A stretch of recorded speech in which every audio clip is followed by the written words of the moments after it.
What's up, everybody? Thralls Metal here once again. I'm Necrotic Nick, and kind of begrudgingly, I have an album review for you. And full transparency, if you're a fan of this thing that I'm about to go over, you should probably turn this video off because I'm about to piss all over it. I feel like I kind of laid on a grenade today because I decided to go over Mötley Crüe's latest EP, Cancelled. Unfortunately, this also came out on the 4th of October on Big Machine Records.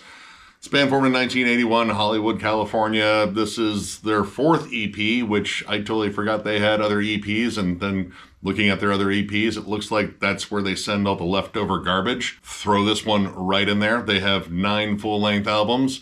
We're gonna rank them. That is specifically why I decided to go over this one. And I don't know, I might possibly include it in the list just because I kind of want the other guys to listen to it now, if only because I had to. And for those that don't know, for whatever reason, big glam metal act, one of the bigger ones for damn sure. This is their first album or EP or whatever the hell this is. I think it was listed as a single too. I don't know. Either way, this is their first one with John 5 on guitars, who is slumming it for a paycheck, I assume. Now, my expectations for this were exceedingly low. And in terms of where my expectations were and the reality of this, whatever it is, if you were to find the point that they met, you would have to dig a hole pretty much all the way to the center of the earth. Mötley Crüe in general is kind of a weird subject to bring up because legit, I don't hear anyone talk about their music. It's always about something else outside the music, like, they did a live performance and Vince Neil sucked live. Yeah, duh. Or they're getting accused of using backing tracks, probably. Or Tommy Lee flashed his dick again. Huge surprise. But it's rarely ever about the music. And maybe they felt like people weren't making fun of their music enough, so they decided to release something new. And, all right, I like some of the classic Mötley Crüe stuff, like you'll find that out when we eventually do the ranking. But Mötley Crüe past the 80s essentially doesn't exist to me. And I think for the most part, it doesn't exist for even Mötley Crüe's most diehard fans. Like, I never hear a Mötley Crüe fan say, oh man, Generation Swine was fucking awesome. No one says that. Now, as customary with their reviews, I try to say something positive at first. I think I've already fucked that up. But I'm gonna try. So, all right, one positive. John 5 plays to 1/10 his potential on here, and his leads are okay. Like, they're pretty good. Like, I love John 5. I think that dude's an awesome guitarist, but man, he kind of just throws himself in bands where they're not going to fully utilize him. And this just adds one more to the list. The other kind of positive thing I could say about this is it's only a scratch longer than 12 minutes. It's not really a positive thing, but it made me happy that it was over quickly, because this is just the most bland butt rock. Like, this is just boring and tactless. If anything, this EP is like the soundtrack to the meme that this band has become. When I clicked on Spotify to play this, I'm surprised there wasn't like a notification on there that just popped up right before I hit play. It was like, listen, are you sure? Are you okay? Do you need me to call someone? But I hit play, and here we are. And I'm gonna track by track this one, since there are only 3 tracks, which was awesome because all 3 of these tracks had already been released, and I was dreading the fact that there might actually be more on this. So thank you, Mötley Crüe, for being merciful there. Anyway, it kicks off with the title track, Cancelled. And dude, it's the most stock, generic butt rock song. Like, every riff that John 5 wrote on here, which, I mean, it was only 2 out of 3 songs here because one is a cover, and believe me, I'll get to that. It just feels stock. Like, he could have written these riffs in his sleep. You do get some shredding in there, but it is just a really overproduced mid-tempo rocker that it sounds like an anthem against accountability, because I actually did read the lyrics. I won't get that time back either. But I actually wanted to know what Vince was saying or singing. First off, at least thankfully in the studio you can auto-tune Vince Neil, because live he sounds like an asthmatic gremlin trying to speak in tongues. And full stop, I'll say that I don't think he's ever been that great of a vocalist. Like, he's been serviceable, But even if you go back in the 80s and look at some of the live footage, he struggled a lot. And to say he is struggling now is an understatement. So naturally, they threw like the entire effects package on his vocals, trying to harmonize them, auto-tune them, make them sound like he can actually fucking sing. I saw that Dexter Holland and Noodles from The Offspring were on here and maybe supplying some backup vocals or something. It didn't help. But anyway, like I said, I actually read the lyrics, and I mean, it's exactly what I expected. It's like, man, people are canceling us, and they even use the word woke in there, and my body cringed so damn hard as I read these, because a lot of it seems like a rallying cry against being accountable. Not surprised, because this is Mötley Crüe we're talking about. Like, I mean, some of the lyrics in here, it make it sound like you can't even coerce a woman into sex anymore. Like, you have to wait for her to say yes. And for a rallying cry, the music is just decidedly bland as hell. Like, you know, the chorus does absolutely nothing despite all the effects they threw on there. The riff is basic. Tommy's just throwing out a drum beat, like, you know, there's a cowbell in it. Who fucking cares? Like, this song is just flat out made for like a county fair. And ideally, in my dream scenario, it's, you know, Mötley Crüe playing this song at a county fair, and then they take a break to read off who won the prize pig, and then Vince finds out that someone wrote his name in there in the list, and he gets all pissed off. But sadly, that is not the reality, even though I would love to witness that.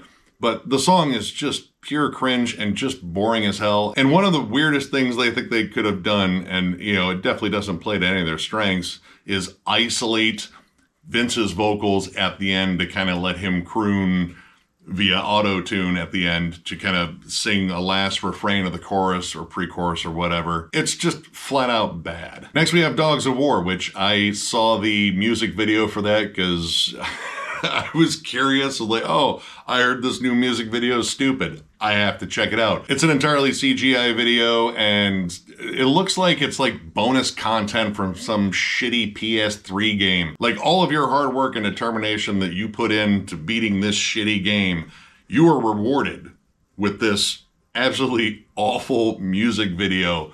And then it kind of just makes you really question whether or not you won. Again, kind of another bland rocker. I will give John 5 some credit for peppering in some spooky melodies here and there, but then, you know, Vince sings over them, and yeah, it's just bland. And it's mostly chorus too. Like, I feel like the chorus just takes over like, you know, 80% of the song, and it's not a particularly good one. And as much as I'm sure like the band's like, we're gonna talk about like some real issues, some socio-political shit, it just comes across as just a dumb song that I think might be more about like Vince Neil getting kicked out of Applebee's or Walmart, and he's like, I had to fight a security guard. Didn't help that I started panting and wheezing after a couple of swings. Like, it's repeated that he will stand his ground. Like, where? Where are you standing your ground? The Applebee's parking lot? They're not letting you back in. Now, before I get into the last track in here, I definitely want to talk about the production here. This was done by Bob Rock, who I associate with Saint Anger and other albums that I don't like by Metallica.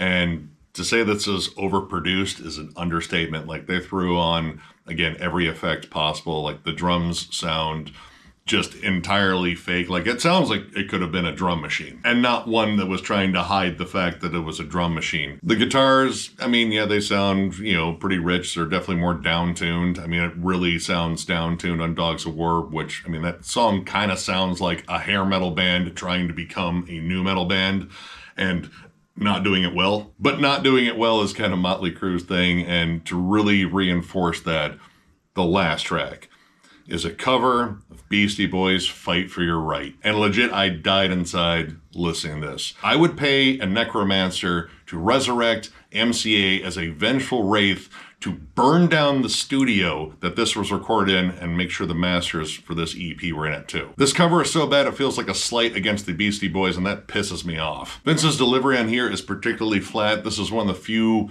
moments where Tommy shows off the fact that he can play a couple of different variations of the same beat, but he really shouldn't. Like, should have just stuck to the groove of the song. John kind of solos way too much over this one too. Like, he could have just stuck to the main riff. And one of the cool effects of that original song is like the fun gang vocals, and it kind of reinforces the party. But it sounds like no one is singing along with Vince. Like the gang vocals are back in the mix. Like, yeah, man, you go ahead and party. We're leaving, right? We're not hanging out all night with him. What really struck me, though, was at the end of the song as they're petering out and, you know, they're just done ruining music. You hear an outtake of someone saying, it could be Tommy, it could be Nikki, I don't know, I don't care, but someone says, it sucks, ha ha ha. And that is like the one moment of truth that kind of comes out on this EP is it flat out sucks. So much so that I feel like it's almost like them fleecing their fans, because I don't even think like longtime Mötley Crüe fans would really dig this EP. Like everything about this EP sounds fake, processed. It feels artificial as hell. Like this could have been like AI generated butt rock. And I was like, yeah, no. The only thing that would have struck me is like, well, that does kind of sound a lot like Vince Neil, or at least a lot like how Vince Neil thinks he sounds. But yeah, that one line at the end of the EP stuck with me probably more than any of the lyrics, thankfully. And it just makes me think that, like, yeah, this was like a fucking joke, like they weren't even serious about it, which to me, I don't know, feels like a bit of a slight against their fans, or at least the fans that really wanted new music, because I see this as like a wholly unnecessary release. Like they didn't need to put out any new music. In fact, I think I saw some articles saying that, you know, they didn't want to put out new music or anything. So yeah, this is what we got, and oh my God, it sucks. There's nothing redeemable about this. This is just fucking awful. So stars, in terms of a rating, are canceled for this one. So in this place, I'm going to rate this EP one used DVD bin at Walmart filled with nothing but Steven Seagal and Kevin Sorbo movies. Ironically, the songs on here could be on the soundtrack of any of these movies and totally work. This does not add to Mötley Crüe's legacy. In fact,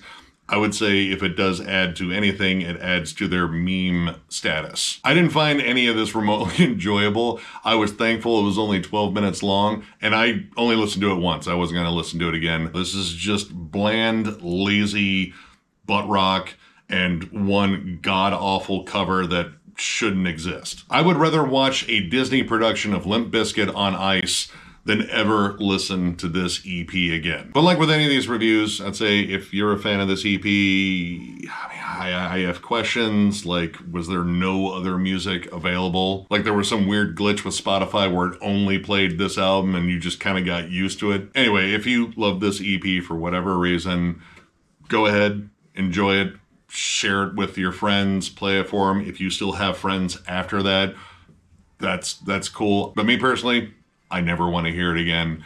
And yeah, that's all I have to say about this one.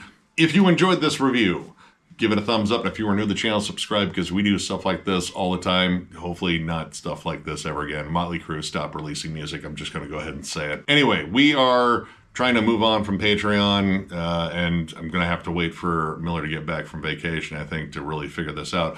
Either way, though, we have memberships now. If you'd like to join, that is only 99 cents. As for perks, we're offering members-only streams every now and then. It was the only perk I really put on there, and I wanted to keep it cheap and like relatively inclusive. We do have one of our own emojis on there, which is our delightful booger troll, which honestly, the more I look at it, looks like a glazed over version of Shrek's head. But either way, it's ours. It's what we got. But yeah, this will probably be the new way to support the channel in the future. You know, this is definitely to, you know, supplement us, because I believe StreamYard is raising their prices, and we would very much like to keep StreamYard around because we love chatting with you guys. Thrallsmetal.com still has t-shirts, both old and new, and we still have hats too, so if you're looking for all that stuff, that is also down below in the comments. But again, if you want to help us out now, click the join button. And of course, thank you guys so much for all the likes, the comments, the shares, just chatting with us at shows or in the comment sections.